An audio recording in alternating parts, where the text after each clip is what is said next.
All right, so I want to start off by saying that I was a big meat eater. And I mean big. Like, I would go to Fogo de Chao, which is this big Brazilian steakhouse, every year for my birthday. And since I was 10 years old, I was an athlete. I did fencing, and I fenced in college too. And yeah, so I grew up with everybody asking me, hey, how's the fencing? And so a meal was not a meal without eggs, bacon, meat, any animal product, you name it, it had to have meat. And I remember I was so against even the idea of going vegan or vegetarian that a couple months before I actually started eating a plant-based diet, I had this Beyond Meat barbecue at my house. And people asked me, oh, Danesh, so like, are you vegetarian? And I just laughed and I said, of course not. Like, God, that would suck.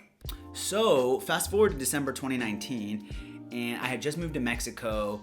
You know, I was gonna do this new life, new job, new place, and I didn't have any friends yet, so I was scrolling through Netflix on like, I don't know, a Thursday night or something, probably a Friday night, I had no friends. And I saw this documentary of somebody like doing this, and they were covered in vegetables. And I thought, oh, you know, all this new stuff, like, I could definitely use some more veggies in my diet. So let me check out this inspirational documentary. Well, this documentary ended up being The Game Changers, which is honestly like this incredibly well-made documentary. It's by James Cameron. It's got Arnold Schwarzenegger in it. Honestly, I recommend that documentary to everybody. Even if you walk out saying, I didn't buy that, it's still really entertaining and really well made. But basically the whole point of the documentary is that it highlights athletes who are thriving on a plant-based diet. And in the documentary, athletes even go as far to say that eating a plant-based diet improved their performance. When I made the switch to a plant-based diet, I broke 2 American records.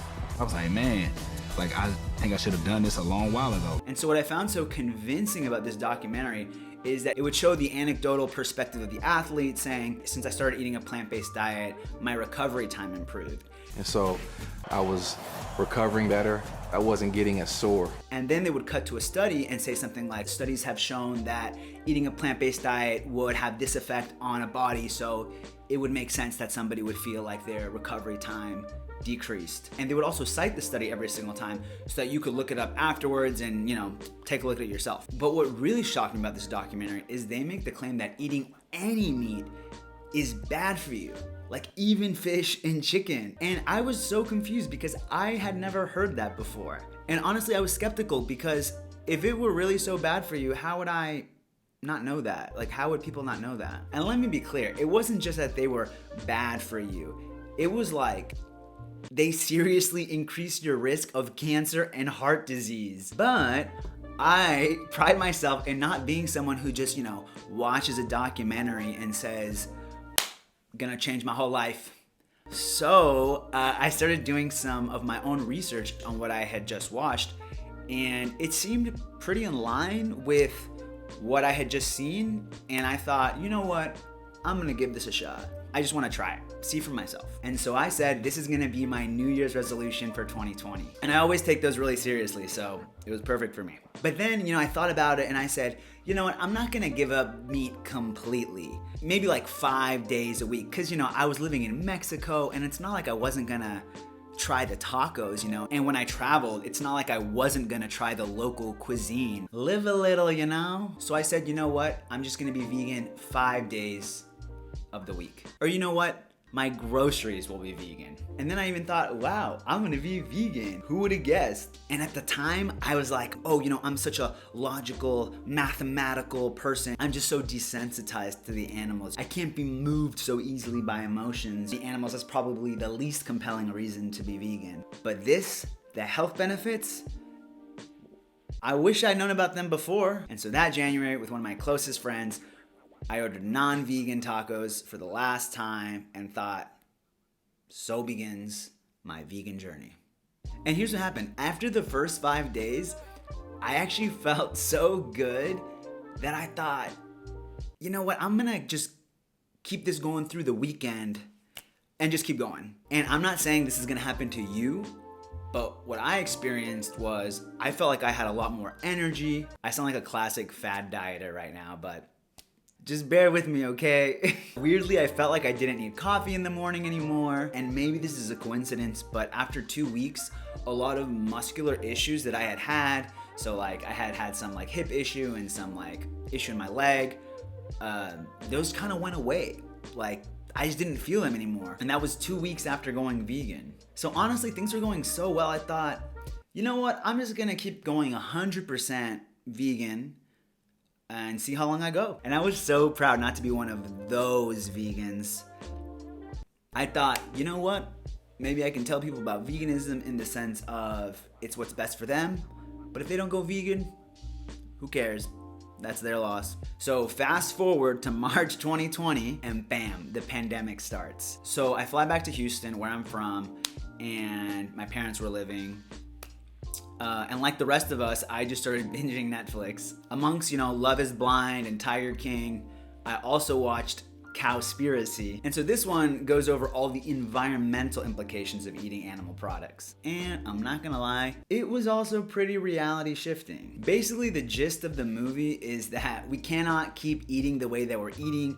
Animals use way too many resources. The planet cannot handle so many land animals. And going vegan makes any other climate conscious action you could make just pale in comparison. I think the most shocking statistic they share in that movie was something like 1 quarter-pound hamburger requires over 660 gallons of water to produce. Just eating one hamburger is the equivalent of showering 2 entire months. And it's like, wow, I'm sitting here recycling, thinking I'm being so helpful, when in reality, there's so much more pollution that I'm causing, but I'm just not seeing it through what I'm eating. And I'm like, well, that's another big reason to go vegan. But this time, it makes me wanna tell everyone, like scream it from the rooftops if the impact was really so big as this movie said. Like at this point, I'm texting my friends like, yo,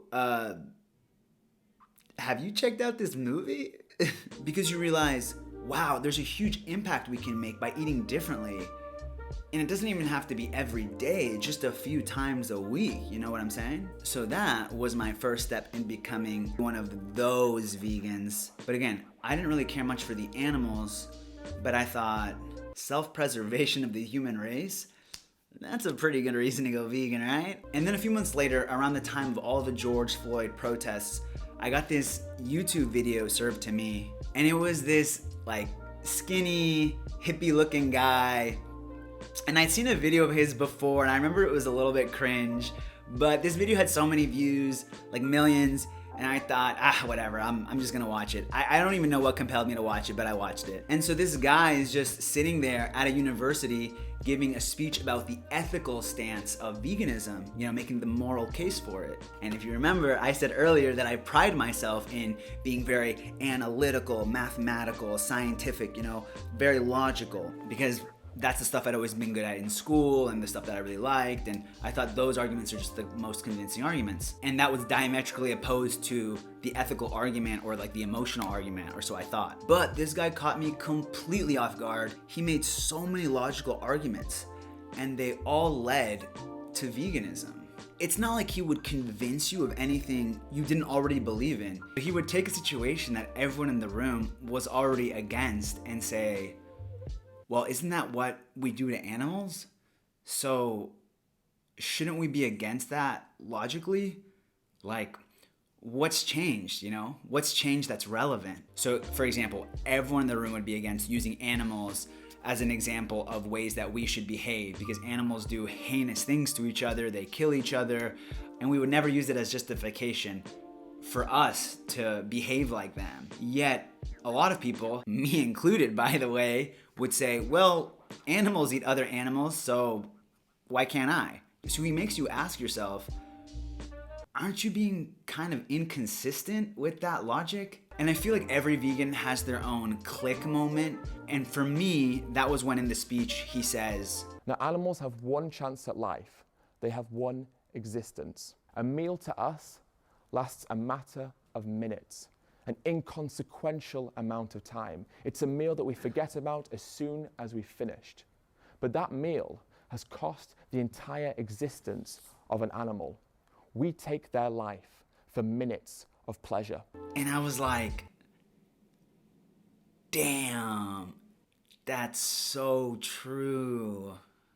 And yeah, safe to say at the end of this video, this guy, who is Earthling Ed, by the way, who is one of, if not the most recognizable vegan activists in the game right now. No, but like around. He was like a headliner for the vegan Coachella I went to. Anyways, by the end of the video, he had me convinced that me not being vegan meant that I was going against my own morals, that I was being a hypocrite. And yeah, like even though I had already been eating a plant-based diet, like I said, that was the click for me. Because honestly, from a health or environmental aspect, if I had an egg or a non-vegan dessert, in the grand scheme of things, it was pretty irrelevant, like it didn't matter. But after this speech, it had me convinced that I could no longer consciously consume another animal product because I was and still am against animal abuse, and I could no longer in good faith hold that view and continue to consume and take from animals. So then I started doing more research about eggs and honey and milk and all that jazz that everyone has like millions of questions about. Like I basically binged all of YouTube.